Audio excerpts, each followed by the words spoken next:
Hi again, everybody. Today, uh, Tuesday, August the 6th, we're going to get into messaging and propaganda. First of all, I'd like to say that, as is natural following a weekend of such horrific events, we need to be thinking first and foremost of the victims and their families. We'll discuss at a later time some of the psychology and some of the potential issues and really the mental health crisis that's not being discussed in the United States. And we'll save that entire issue for that. It has something of a background in it. When I introduced myself to everyone last week, I didn't give a whole lot of my academic and professional background. I'll probably keep it that way. Just want to say that unequivocally, I have a strong background in psychology and an even stronger background in psychological operations and human intelligence. What I'd like to talk about this morning is propaganda. We hear the word thrown around a lot. We hear fake news thrown around a lot. But in an effort to spur debate and discussion, today we've had an ideal example of it. I opened this segment with pictures of just a few of my textbooks, books I work with every day, both antique and modern, covering a very, very long period of U.S. history. And wanted to just make sure that everyone knows that the idea of political propaganda in the United States, even within politics, is nothing new. Going back to the 1920s, when Calvin Coolidge became a media commodity and was sold using marketing techniques. Shortly after that, Harold Laswell actually wrote a paper in the American Political Science Review called The Theory of Political Propaganda, 1927. And so that was for domestic consumption and for framing going forward how the United States might approach political or socio-political or military adversaries. This morning we got to see it firsthand, right in our face. Twitter was one of the first sources. Folks on Twitter broke it. Others, the New York Times actually changed their headlines. It's not the first time they've done it. Earlier in the president's term, the Wall Street Journal, had done the same thing. But this morning we see first headline that went to press this morning: Trump urges unity versus racism. Second headline, after a lot of backlash and threatened cancellations, was assailing hate but not guns. So what is this we're looking at here? Well, the industry term really is great propaganda. I say the industry term because they're in the marketing field. There is a reason that every major product company and ad agency hires consumer psychologists. They hire marketing specialists with backgrounds in psychology. This is one of the easiest and most prominent ways of manipulating people is with emotional appeal. And emotional appeal through the written word and through the press creates a dynamic, and that dynamic can grow and spread through what is known as emotional or social media contagion. I keep putting these terms out there because I want to encourage everyone to learn what these terms are, to do research on them. Please do your own research and draw your own conclusions on them so that you can have these discussions with your friends, with your family, with others online.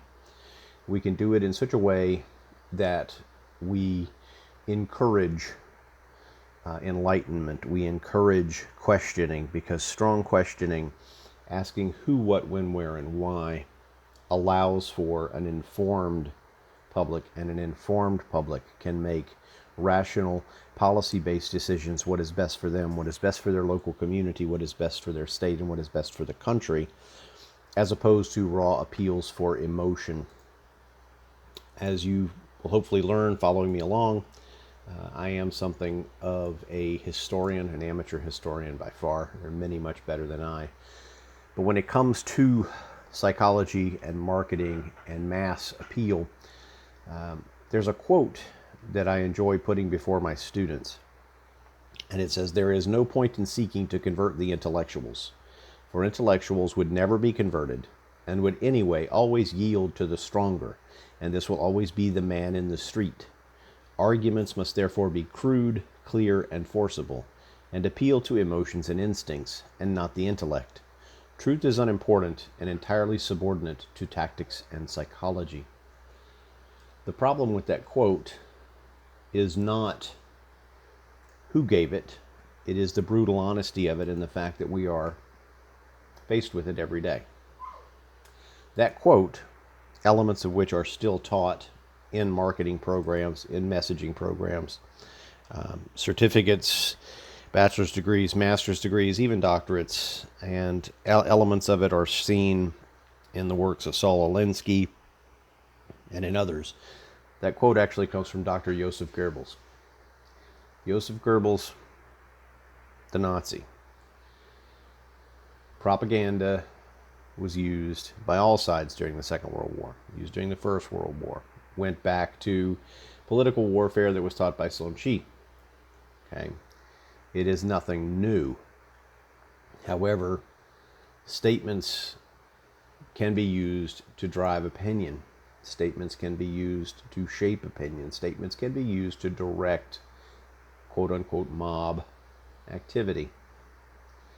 What you're seeing today with the news ultimately is a type of what is known as gray propaganda. There are a lot of different theories and schools of thought out there. You may see 11 types of propaganda, 7 types of propaganda, different types of propaganda. General practitioners in the psychological operations realm will simply tell you white, gray, and black. Gray propaganda promotes a particular viewpoint. Gray propaganda uses ideas that are neutral or seemingly neutral, uses newspapers and other outlets to get the word out there. The problem is that gray propaganda, in looking legitimate and looking as if it doesn't have an agenda, being neutral, is in the minds of many professionals the most insidious type, because the groups that are putting the information out there are never properly identified or sourced. It may note a source, but that source may not even be right. When we see all of these advertising techniques, when we see all of these pieces of information put out there in an era when you have an event such as a mass shooting, when we see statistics thrown about to look solid, but those statistics don't have sources, when we see polls that are put out, but the polls have huge margins of error or small sample sizes, it is with deliberate intent, because most people simply do not have the strong academic background to know when the statistics are lying to them. And that is not a slight on the American citizen. That is not a slight even on the education system. Statistics is hard. Okay, ask anybody that's had to deal with them on a regular basis.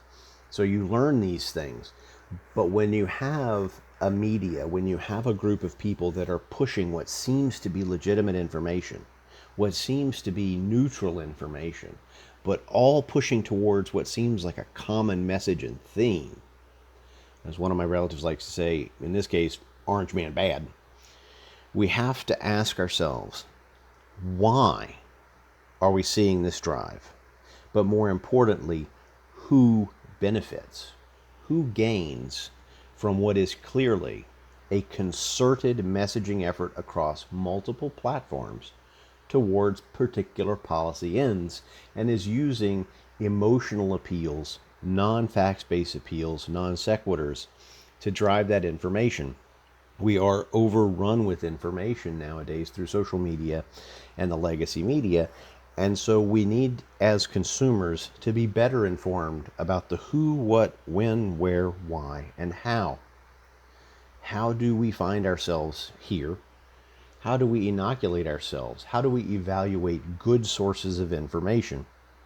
The next time I come back to you and we get together, we're going to look at how to kind of question, how to look at how to help our friends question, how to look at how to encourage our family members and our friends to look at different information threads and to ask questions that occasionally may get you called mean names, may occasionally get you looked at funny. But when you look at some people, even reporters who I interact with on a semi-regular basis, on the left and the right, you will find that agenda-driven media items often produce good questions, but very few solid answers. Having said all that, and coming up on about my 10-minute mark here, I'd like to thank everyone for joining me again this morning, and I'll look forward to answering any questions on the discussion boards and putting up a next post probably somewhere by the end of the week. Thank you all so much.